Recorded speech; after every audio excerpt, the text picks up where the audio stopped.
about the success we've had on taking some votes that were tough votes and the success we've had to move this economy forward. Not as fast as we all would like, but better than I think the folks on the other side who just say no to everything. So let me end there, Mr. President. I'll yield the floor back and notice the absence of a quorum. Clerk will call the roll. Mr. Akaka.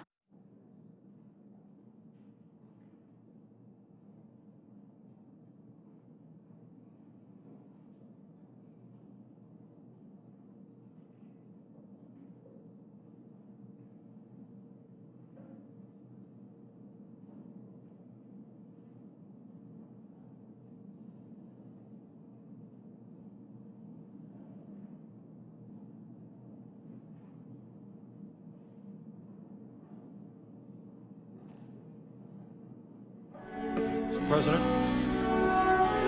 The senator from Vermont is recognized. President, I ask that the quorum call be vitiated. Without objection, so ordered. Mr. President, this country faces many problems. But I think if you go out on Main Street, if you go out to rural America, if you go to my state of Vermont, what people will tell you is that the major crisis we face is that we have a massive problem with unemployment. Some people will suggest to you that unemployment is 9% in this country. That's not really quite accurate. If you look at the numbers for those people who have given up looking for work, if you look at the numbers for those people who are working part-time when they want to work full-time, we are looking at a situation where 16% of the American people are unemployed or underemployed. That is 25 million Americans. And what is the job of the United States Congress now is to start putting those people back to work. That is what we have got to do. And, Mr. President, there is an enormous amount of work that needs to be done. Virtually every American who gets into his or her car understands that our infrastructure is crumbling. That's roads and bridges. Talk to mayors all over Vermont in the United States of America. They will tell you they're having major problems with their water systems. If you look at our rail system in this country, it is way behind Europe, Japan, China. We need to rebuild public transportation and have a 21st century rail system. So if you put people to work, rebuilding our crumbling infrastructure, rebuilding our transportation system, you're going to make the United States of America more productive, you're going to make us more competitive internationally, and you are going to create the millions of jobs that we desperately need. And it is stunning to me that we have not moved aggressively in terms of job creation. That is exactly what we have to do. If we put $400 billion into infrastructure, we can create millions and millions of good-paying jobs.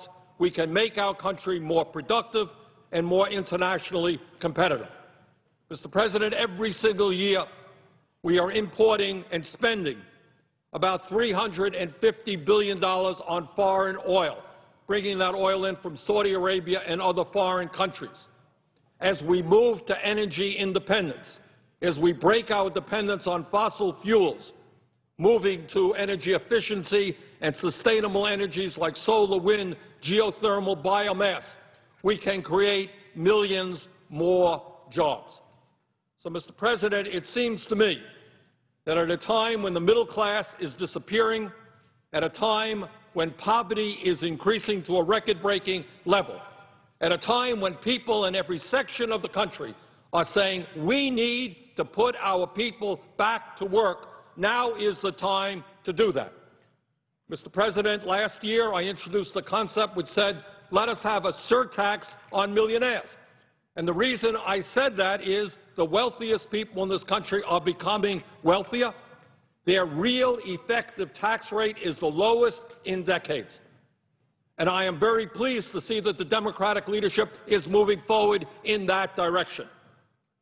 So as we create the jobs that we need by rebuilding our infrastructure, by transforming our energy system, it is absolutely appropriate that at a time when the gap between the very, very wealthy and everybody else is getting wider, that we ask the wealthiest people in this country to help us fund job creation so that we can pull the middle class out of the terrible, terrible recession that they are suffering from. So, Mr. President, I think the job is a major jobs program now for our country, rebuild our infrastructure, transform our energy system, ask the wealthiest people in this country to start paying their fair share of taxes. Let's end many of these tax loopholes and breaks that large corporations have. We can fund a serious jobs program and put millions of our people back to work, which is something we absolutely have to do. Mr. President, with that, I would yield the floor. Mr. President, The senator from Missouri is recognized. I thank the President for recognizing me. I'm glad to be here to talk as we discuss what we should be talking about, how to get more people back to work. There are a lot of different approaches on how we get there, but I hope we can reach the decision that we need to do the things in government that allow private individuals to make the decisions they make to create jobs. You know, our federal debt has reached, of course, a record high, and it continues to grow every day. National unemployment's lingering around 9%. Home prices have plummeted in almost every community in America. Gas prices and health care costs have skyrocketed. The gas prices, the health care cost, on the energy issue that my friend from Vermont was talking about, the shortest path to more American jobs is more American energy. And I'm not opposed to any of the green jobs he was talking about. I'd like to see us have all of those jobs if they can eventually be a competitive part of an energy environment, and I think they can. But I think we should also focus on the jobs that power America today. Even if we knew what the country was going to look like energy-wise 30 years from now, it would take a long time to get there.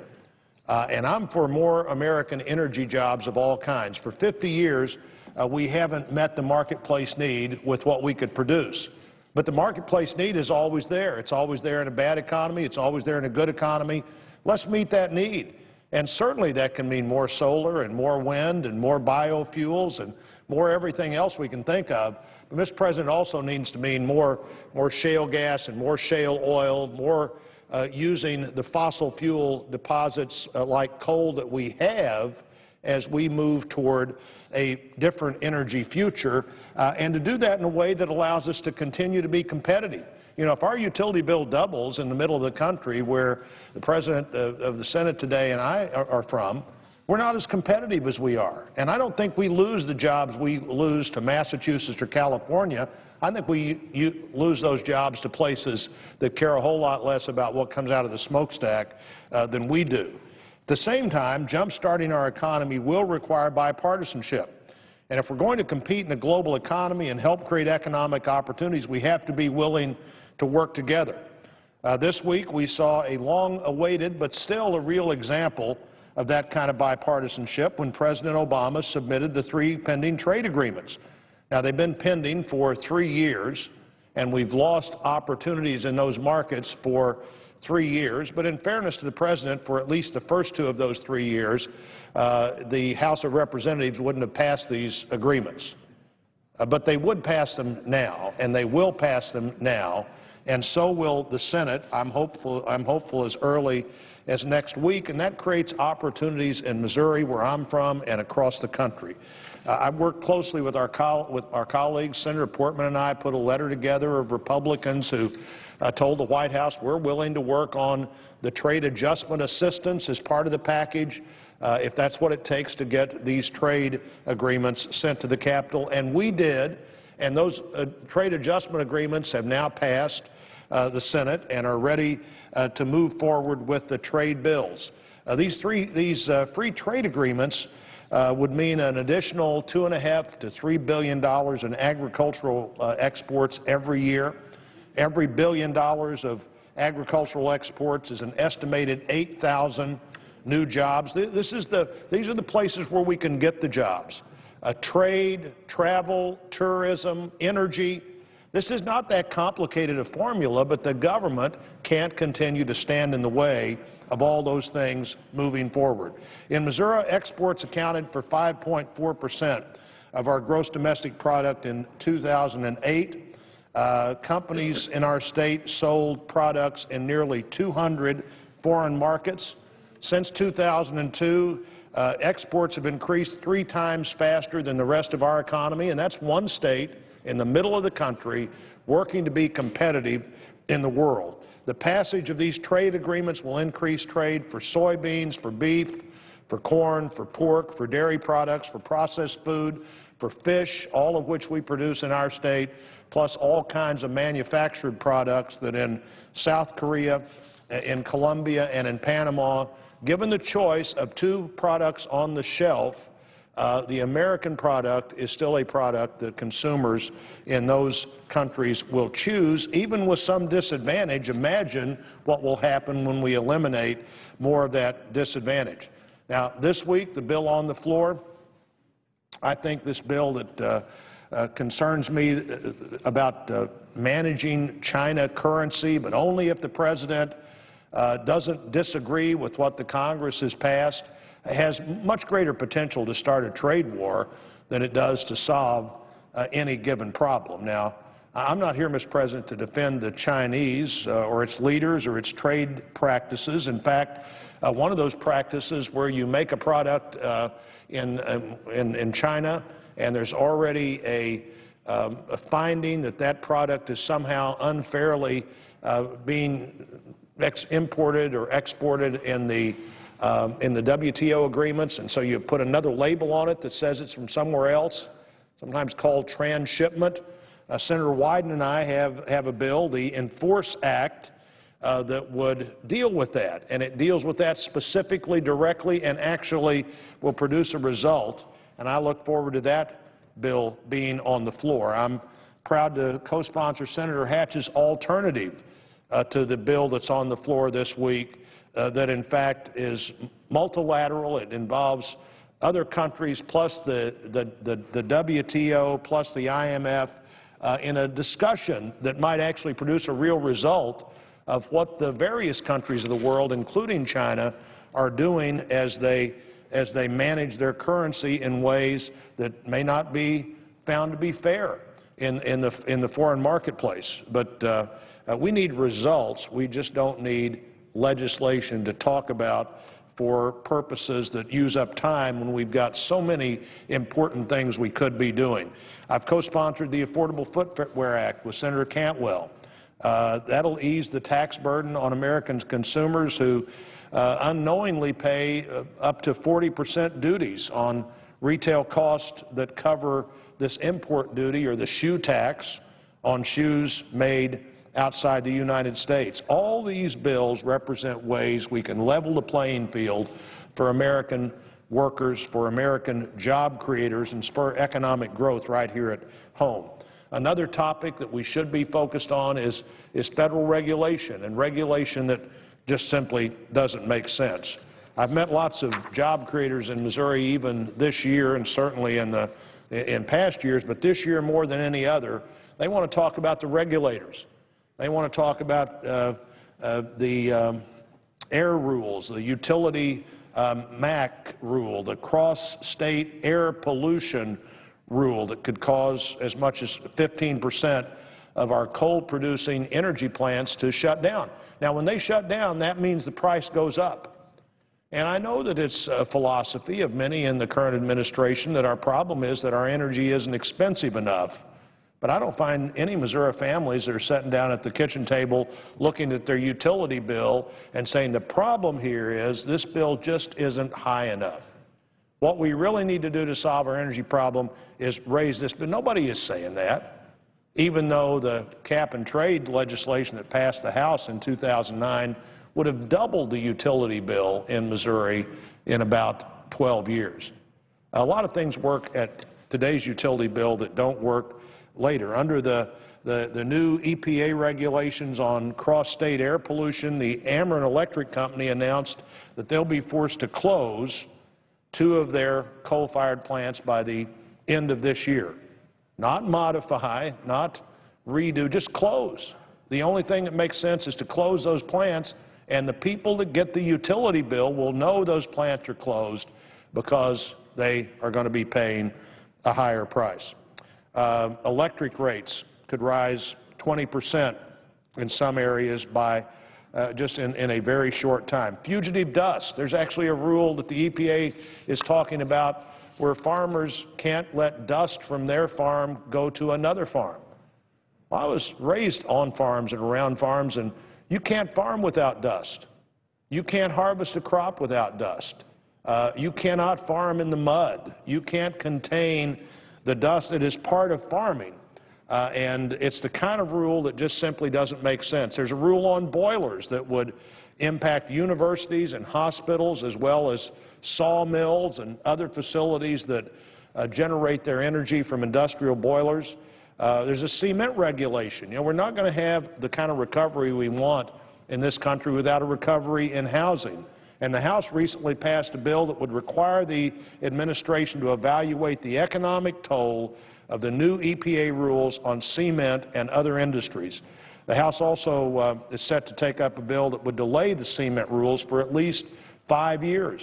You're not going to have a construction industry if you don't have access to products that make sense to build things out of. I've said for some time that we ought to have a moratorium on all these regulations, and in fact I'm co-sponsoring Senator Collins' bill to call a timeout on new major regulations and give employers the certainty that they need to create new jobs in an environment that they understand what it's going to be like as those jobs have a chance to become permanent jobs. This is an easy solution to help job creators. But instead, we're talking about the jobs bill. And the President's, almost all his speeches on the jobs bill are in politically competitive states. I'm wondering if that's not a 2012 political strategy instead of a 2011 legislative strategy. There are 1.7 million fewer American jobs since the President signed the first stimulus bill into law. We don't need stimulus 2. We need to do the things that encourage private sector job creators to create private sector jobs. Let's vote on the bill. Instead of this debate we're having this week on China currency, let's vote on the President's bill. He said in, I think, Dallas on Tuesday at late morning in Dallas, let the Senate at least vote on the bill. And so the minority leader, Mr. McConnell, came to the floor and said, let's vote on the bill, and we're ready on our side. Let's vote on the bill. Let's get beyond the pass the bill. Let's see if the votes are there to pass the bill so we can get to the things that really will get the country going again. These regulations, this talk of higher utility bills and higher taxes puts a big wet blanket on the entire economy. This discussion of who we're going to be puts a big wet blanket on the entire economy. Let's take that blanket off. Let's do the things at the government level that allow private job creators to do what they can to create private sector jobs. I hope we can get on with the business that the country needs to get done. And, President, I believe there's the absence of a quorum. The clerk will call the roll. Mr. Akaka.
Madam President. The senator from Oregon, Madam President, I ask that the quorum call be vitiated. without objection. Thank you, Madam President. I rise today to speak about the issue of creating jobs in America, more specifically, the loss of jobs that has been driven by the unfair trade practices of China. The bottom line is this: Chinese manipulation of currency is a tariff on American products and a subsidy to Chinese exports, greatly disadvantaging manufacturing in America and destroying thousands of American jobs. When we look at our challenge is to not simply strengthen the overall economy, often measured by the gross domestic product. Our challenge is to strengthen the American family, the financial foundations that depend upon a good living wage job. So every proposal that we consider should be weighed by whether it creates jobs or destroys jobs. That is true in times of a robust economy. It is particularly true now, where we have a persistent high unemployment rate, where families have been battered, not just by the loss of jobs, but by the loss of equity in their homes, by the loss of their health care that went with their job, by the loss of their retirement savings. All of these in a time when the price of things fundamental to families keeps going up. There are many who looked to the opening of China as an opportunity to have a vast market for American products. And indeed, many continue today to talk about China in terms of the market opportunities for American products. But the picture has changed dramatically over the last decade. And we, as policymakers here in the Senate, must recognize that change, that China has become a vast manufacturing enterprise, that it has done so through a deliberate manufacturing and export strategy, and that that strategy is destroying jobs in the United States of America. Over the last 10 years, China has reaped benefits, but they have not upheld their end of the bargain.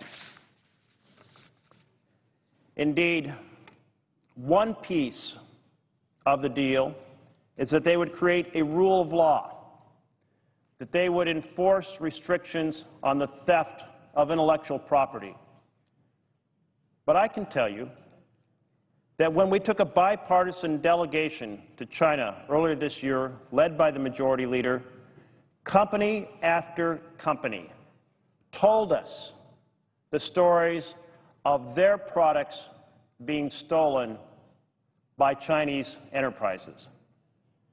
And not just the design of their products that were then replicated and sold without the appropriate patents, but also the software. And if you want a simple example of this, take Microsoft Windows and its products in its Office suite.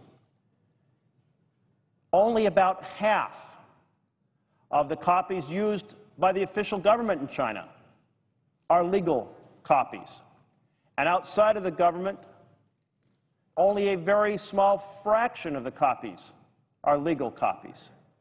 And that's just the beginning of the vast intellectual theft where China has not upheld its end of the bargain to create a rule of law and stop the outright thievery of American intellectual property, damaging American companies. Second, we have the Chinese pegged currency. Now, when a country pegs its currency to another, as they have their currency to the dollar, they can do so and adjust it periodically according to market influences. They can decide to end the pegging and let it float, which then you get a real market evaluation. Or they can deliberately keep printing money to sustain a situation in which the currency is undervalued. And that's exactly what China has done.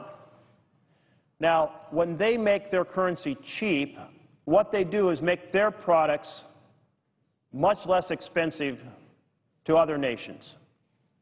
That is equivalent to subsidizing their exports. And when they make their currency cheap and make dollars very expensive, it is equivalent to putting a tax on American products, a tariff on American products. So while much of America has thought of the World Trade Organization as one that created a platform for free trade or even a level playing field, that is far from the truth. The truth is that China has been allowed to sustain a pegged currency that puts the equivalent of a 25% tariff disadvantage to American products and a 25% subsidy to Chinese products. Now, there are those in this chamber who have come to this floor and said that to challenge the Chinese tariff on American products is to launch a trade war. My friends, do you not realize that Chinese tariff on America is a trade war and that they are winning this war and they are destroying American jobs while vastly increasing their own production? If not, please go to China and talk to American companies and talk to the American companies that have been shut down in America. You know, we have lost 3 million manufacturing jobs since 1998, a little bit over a decade. Not all of that is a consequence of Chinese practices, but a great amount of it is. So we must not stand by trying to pretend the world is one way, that China represents solely a market and not a manufacturing competitor, when the truth is they are a fierce competitor using industrial policy and a pegged currency to outcompete American products, to penalize American products. In terms of the currency manipulation, our Secretary of the Treasury said this: whatever your definition of manipulation is, what matters is the currency is undervalued. They are intervening, referring to China, they are intervening to hold it down. That adversely affects our economic interests, and there is an overwhelmingly compelling economic case for the world, for China's trading partners, for China, for us, to work to alter that basic practice. Well, certainly, we have the Secretary of the Treasury echoing that we have a challenge that is hurting America and that we need to respond to that challenge. And that is why we have this bill on the floor addressing the Chinese manipulation of currency. Now, this is not the only strategy that China uses. They also use a strategy of holding down interest rates through their use of rules below the inflation rate, which means that any Chinese citizen that puts their money in a state-controlled bank, and that's the only option they have, loses value every year on that money. This is sometimes called by economists by a fancy name, and that's financial repression. You repress or hold down the interest rates. Well, let's just call it something that's a little more understandable: insurance rate manipulation.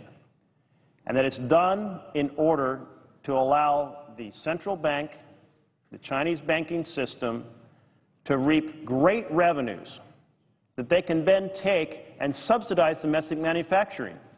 They do this through a series of grants, and they do this through a series of subsidized loans.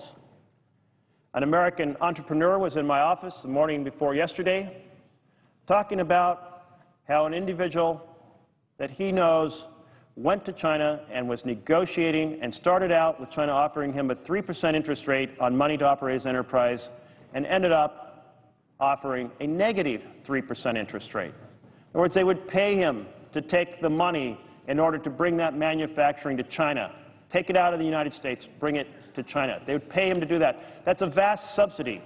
And it's not the only subsidy. The grants, the subsidization of water costs, the subsidization of electricity, all of these subsidies have a big impact. And if you go to the WTO website, you will see how it summarizes the structure of the WTO. Under the section called subsidies, they note they are prohibited because they are specifically designed to distort international trade and are therefore likely to hurt other countries' trade. So the plan was that when subsidies were used deliberately to distort international trade, that they would be outlawed. Well, guess what? China is ignoring this. In fact, they're flaunting it because they are required under the WTO to disclose each and every year all of the subsidies they provide to their manufacturing, and they don't do it. They did it once in 2006, a very minimal disclosure. Well, why is it that we continue to believe that we have a structure that facilitates mutually beneficial trade in the WTO when China, through currency manipulation and direct subsidies to exports, is breaking every key aspect of the WTO framework with hardly a protest from the United States? Well, now we have on the floor a bill which says we will no longer turn our head from the deliberate distortion of the international trading regime that was supposed to benefit both nations, but in fact has become a powerful international tool, stealing jobs from the United States of America, undermining the success of the American worker. Let's take a look at paper. Just a few months ago, Blue Heron, which is a company that's operated for nearly a century in Oregon, this company shut down. It's a paper company. Now, they shut down for one simple reason: because the Chinese currency manipulation and the Chinese direct subsidies to those who manufacture paper for export in China completely undermined the market for manufacturers in the United States of America. So their lives are destroyed. You know, the workers owned Blue Heron. And when they got the notice that they were going to have to shut down because of these Chinese subsidies and Chinese currency manipulations, They basically are completely on the street. No health care after the Friday that they were shutting down. No severance payment. Indeed, they are starting from scratch, workers 40, 50 years old, starting from scratch in an economy where there are no jobs to be found. They are not alone. Paper companies across the United States of America have been shutting down for exactly the same reasons. Or let's take the case of wind turbines.